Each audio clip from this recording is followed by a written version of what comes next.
Hello everyone, kumusta na kayo dyan lahat? At ito na naman si Ate Chang nyo. At for today video guys ay mag-walk ako. At naano kasi ako guys sa bahay. Kaya ginawa ko, labas muna ako. At maglalakad-lakad ako.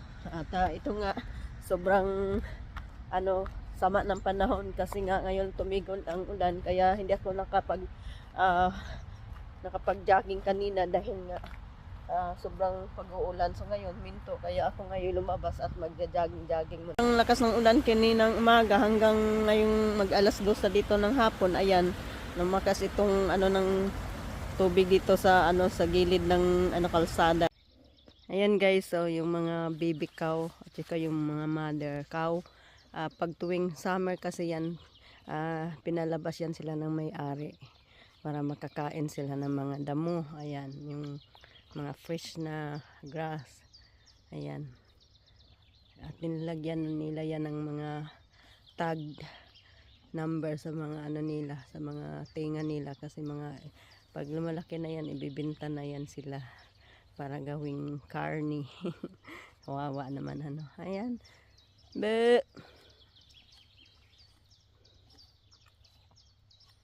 Nakikita nyo guys na binalot ng plastic na itim.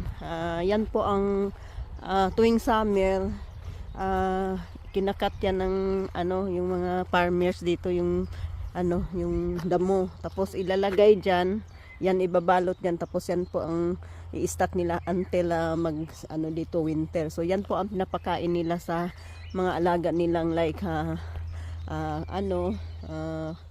mga baka, maliit na bahay. Hindi bahay yan, kundi pag tuwi kasing winter guys, yung mga dyan, kasi itong area na to, marami ditong mag-ski track kasi yan. Daming mga estudyante, hindi lang estudyante mag-ski dito pag tuwing winter. So dyan po sila magtatambay, kasi sa loob niyan pag winter may magtitinda dyan na mga kape or tea or mga kakanin or mga snacks sa mga nag-ski dyan. Ano ba yan, ay nabulol tayo. So yan po, so ang ganda dyan pagtambayan, walang pang dyan naglilinis o puputol ng grass. Sa tuwing summer naman may nagpuputol ng grass dyan, pero ngayon parang wala, busy ang mga tao sa kabakasyon, kaya ayun, maraming grass.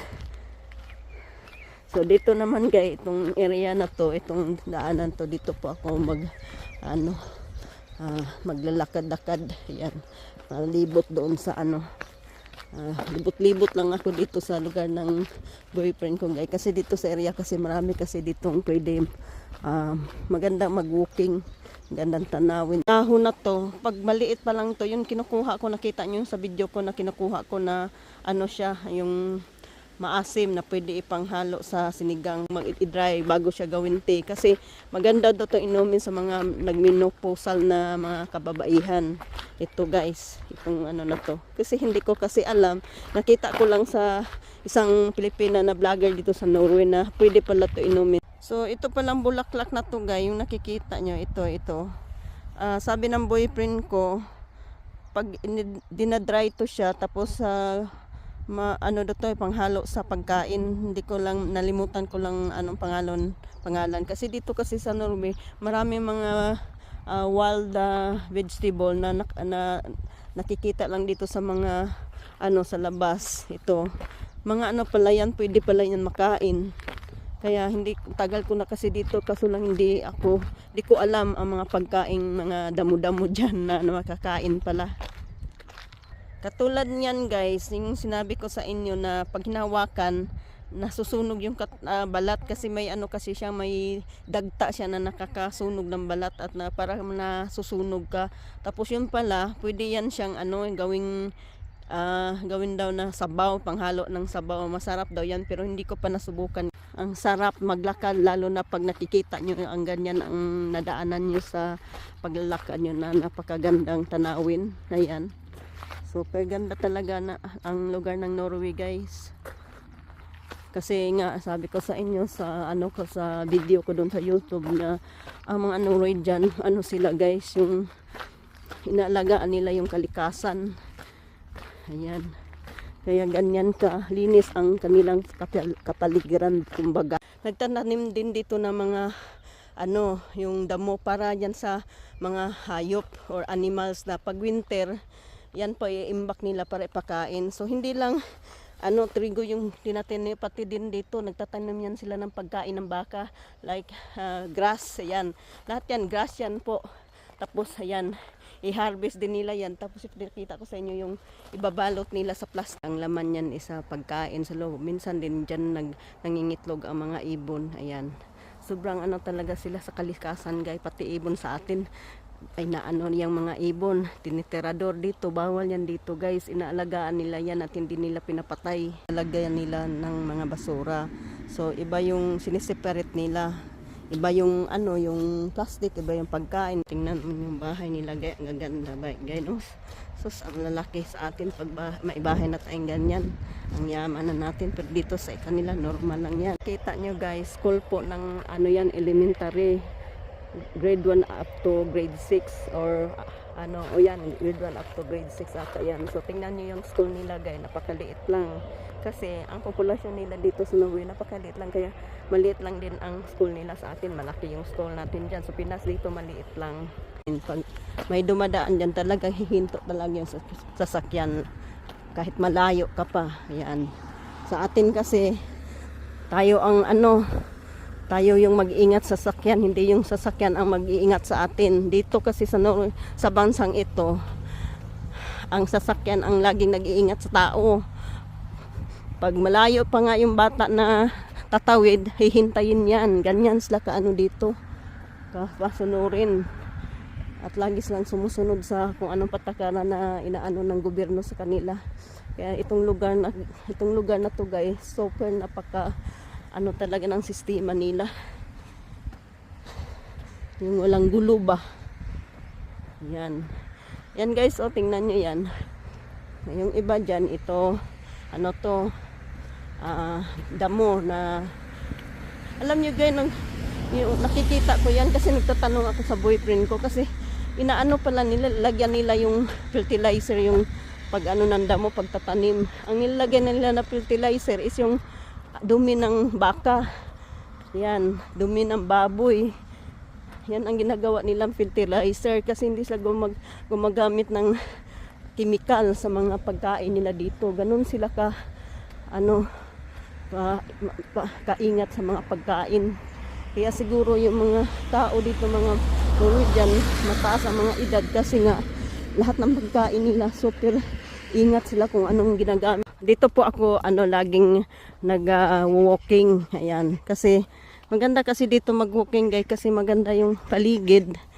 At ayan, tapos hindi naman masyadong maraming sasakyan na dadaan dito. So may paunti-unting sasakyan na dumadaan. Ayan nyo, guys, ang gaganda, no? Ayan, iba't iba ang kulay nila. May violet, may pink, tapos may mga maliit din na flowers yan na lavender ang kulay. Ayan, gaganda. Pwede ko naman tong kukunin, ilagay sa flowers base kasi mataas kasi ang nito, stick niya. Ayan, kaso lang wala kasi akong wala akong dalang kutsilyo. Tingnan nyo, guys, ang ganda, di ba? Nakakaano talaga ng yung nakakawala ng stress pag ganito yung nyo nakikita, yung ganito ang nyo, yung dinadaanan nyo pag naglalakad. Yan, ang gaganda, di ba? Sus, pag may problema ka tapos maglakad ka lang tapos ito yung makikita nyo sa daanan na napakaganda ng view. Ay, mawala yung stress nyo. So ito, guys, pwede naman to mag-cut dito tapos ito po yung i-mix doon sa mga flower. Ayan, maganda. Tapos ilagay sa sa base or flower base. Yan po ang nilagay ng mga Norwegian na nilagay sa flower base. Tapos magpipitas ng iba't ibang klaseng wildflowers. Ang gaganda titingnan talaga. Yan ang i-mix. So ayan, guys, itong daanan na to papaba, dyan po ako papunta. Maglakad ako dyan.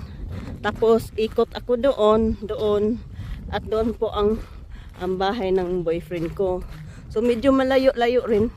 Oh, so maganda kasi maglakad ng mga 1 hour. So mula doon sa bahay ng boyfriend ko hanggang iikutin ko to, aabot pa ako sa paglakad ng 1 hour. So sabi kasi ng doktor, advice maglakad ang pwede ka maglakad ng 30 hours. Maganda na yan sa katawan. So everyday gagawin natin yan. Haba daw yung buhay natin. Yung mag-exercise tayo ng kahit na 30 minutes lang. So itong lalakad ko, isaabot na to ng 1 hour. Ayan. So ganda talaga. So dito ako maglalakad papunta doon. So ang ganda. So wala naman ako makikitang tao dito kasi nga wala masyadong tao dito sa lugar na to. Yung nakikita nyo naman yung daanan ng sasakyan na minsanan ng dumadaan yung sasakyan. So ayan na guys, oh, kikita nyo yan. Ayan po ang tigo. Ayan. Yan po siya. Ayan. Hinaharvest yan siya pag October. Ayan. Parang din siya yun, yung parang humay na mais o rice. Ayan. Yan. Pag na namumulaklak na, nagsisimula ng namumulaklak. Ganyan po ang niya. Ayan. Itsura niya. So guys, ito po yung sinasabi ko sa inyo na wildflower here in Norway. So ito po yung mga wildflower na tumutubo pag tuwing summer dito. Ayan, tingnan nyo naman guys, so parang parang hindi wildflower. Ayan, tingnan nyo naman guys, so ang ganda. So Diyos ko, ang gaganda talaga ng mga petal niya. Tapos ito guys, so tingnan nyo, iba-iba ang kulay niya guys. May violet, may pink na yung sobra naman ang pagka-pink niya. Ayan, sobrang gaganda ng mga wildflower dito sa Norway. Tapos ito rin, ayan, tingnan nyo. Iba-iba nga ang kulay niya. May violet, may pink na may sobra namang pagka, ayan, yan po, ang gaganda. Ay, ganda. Ganda talaga, guys, no? Wildflower lang yan siya, guys, ayan.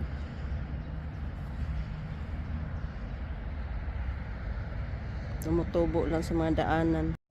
So guys, ang ganda ng guys, ang flowers, ayan, ayan, ganda. Tingnan yung mga dahon niya. So, ang ganda guys, ayan.